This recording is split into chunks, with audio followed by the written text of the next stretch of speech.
Meteorologist Jamie Warner, certified by Weather8 for the most accurate forecast in the Ozarks. Well, after another blistering afternoon, temperatures cooling off through the 80s, winds out of the northwest light. And this is really the number right here, 58-degree dew point. Relative humidities have been very, very low in the afternoon. That's one thing that has saved us in a way because it's kept us from seeing those really high heat index values despite the high air temperatures.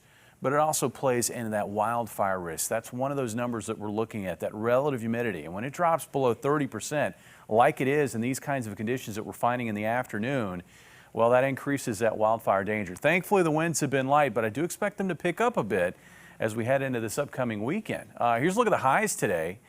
Oh, another hot one. I know you see 79 in Fort Leonard Wood. That is obviously an error. Temperatures in Fort Leonard Wood were also up near 100, just like in Rowell, Lake Ozark, and Camdenton.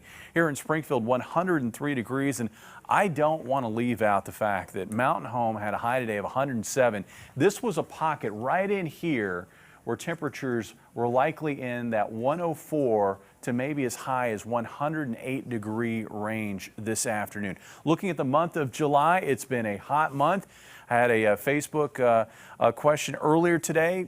Have we not had a high that wasn't at least 90 degrees? Well, we've had a couple of days, a couple of cooler days, one on the 2nd and one on the 9th when we hit 85 for the high.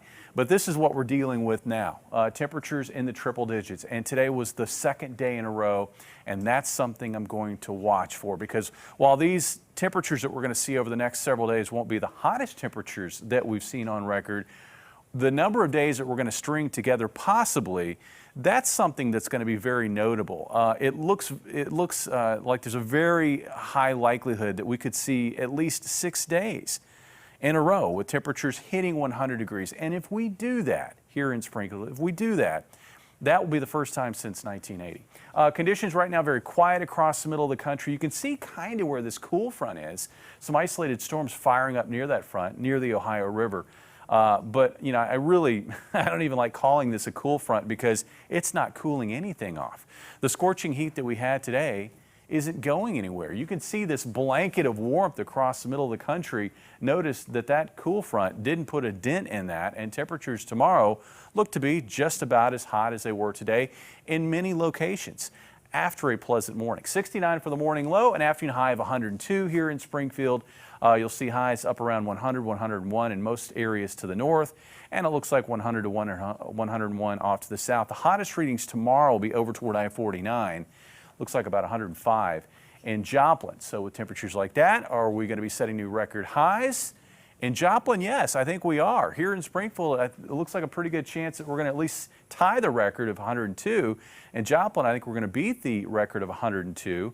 And I think in West Plains, we could set a new record high of 101 degrees. And we will be chasing records through this weekend into early next week. Now, in terms of rain chances, I think rain chances are going to be slim to none, at least through Saturday. Once we get to Sunday, maybe a little uptick in rain chances off to the north near central Missouri. And then for Monday and Tuesday with a front in the area, I think there'll be more cloud cover and some spotty shower and thunderstorm chances. But I do foresee better shower and thunderstorm chances Wednesday into Thursday of next week as a front gets into the area. And it looks like that front may clear the area, and we may see at least a temporary cool down. I say temporary because I do expect this kind of heat to return again as we get into August. I mean, anything less than what we have now would be nice. At least get that breather. I mean, you need that. 10 degrees would be the world. You need that intermission, you know, just so that you can get through the next leg of it. Right, exactly. All right, thank you, Jamie. And air conditioning units are working in overtime to keep homes cool across the Ozarks, but it also means heating and cooling